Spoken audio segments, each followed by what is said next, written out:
Hindi po ang sahod ang dahilan kung bakit mababa ang investors' confidence sa Pilipinas. Alam niyo po kung bakit walang namumuhunan sa Pilipinas? Dahil korap ang gobyerno. Alam niyo ho kung bakit namin sinasabi na kalokohan ang Regional Wage Board? Sang-ayon po sa disenyo ng RA 6727, ang pagtatakda ho ng sahod ay dapat on a regional basis. Pero pag tinignan ho natin ng Cavite, pare-parehaso, karamihan ho dito Caviteño. Ang Imus, Bacoor, Dasmariñas, sumasahod ng 600 piso. Pero yung mga katabing munisipyo, GMA, Silang, pag pumunta ka sa Tansa, sa Kawit, sa Nobeleta, sa Rosario, ang sahod ay 550 na. Sa paanong paraan po namin maiintindihan bilang mga manggagawa na sa parehas na probinsya, na sa magkakatabing munisipyo at bayan, magkakaiba ang sahod. Ang Bacoor ho ay katabi ng Las Piñas. Zapote Bridge ang naghihiwalay. Nang tumawid ang manggagawa mula Bacoor papunta ng Las Piñas, ang kanyang sahod mula 695 sa Las Piñas, dito sa Bacoor ay 600. Iba ho ba ang pangangailangan ng mga manggagawa dito sa Cavite at sa NCR?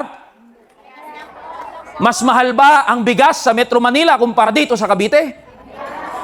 Mantika, suka, patis, toyo, kape, asukal, gatas, lahat po ng binibili sa Metro Manila ay parehas din po ng binibili dito sa Cavite at mga karatig probinsya dito sa ating rehiyon. Pero bakit po dito sa Cavite at sa rehiyon sa Calabarzon, tinuturing ang mga manggagawa na mas mababa ang halaga kumpara sa mga manggagawa sa NCR? Sa anong pinakamakatwiran at pinakamadaling bagay maiintindihan ng mga manggagawa na itinatakda ng Regional Wage Board na mas mababa ang sahod na ibibigay sa mga probinsya, partikular dito sa Calabarzon? Yun po ang katanungan namin. Parehas lang ang dignidad ng manggagawa dito sa Cavite at sa NCR, kaya dapat mabuwag na yung provincial rate. Napakaganda po ng paninindigan na yun.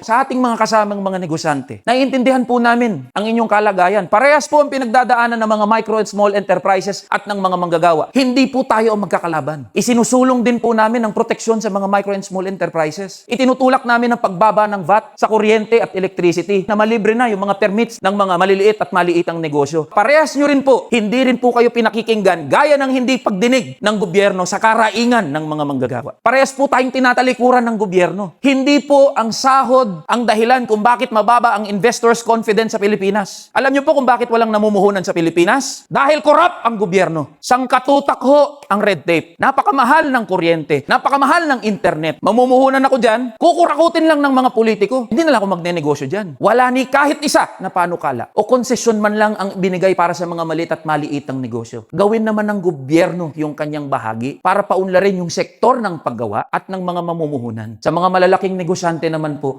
bawasan nyo naman yung tubo ninyo na baka hindi po kayo makatulong kasi hindi kayo makabili ng bagong kotse, bagong yate, sasakyan, mansyon. Maliit na bahagi lang po hinihingi ng mga manggagawa. Iniambag din naman ng mga manggagawa. Pinagpaguran din naman ng mga manggagawa. Mga manggagawa po ang dahilan kung bakit tumatakbo ang inyong kumpanya.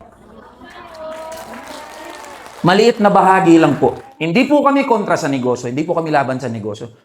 Tara na, kamanggagawa.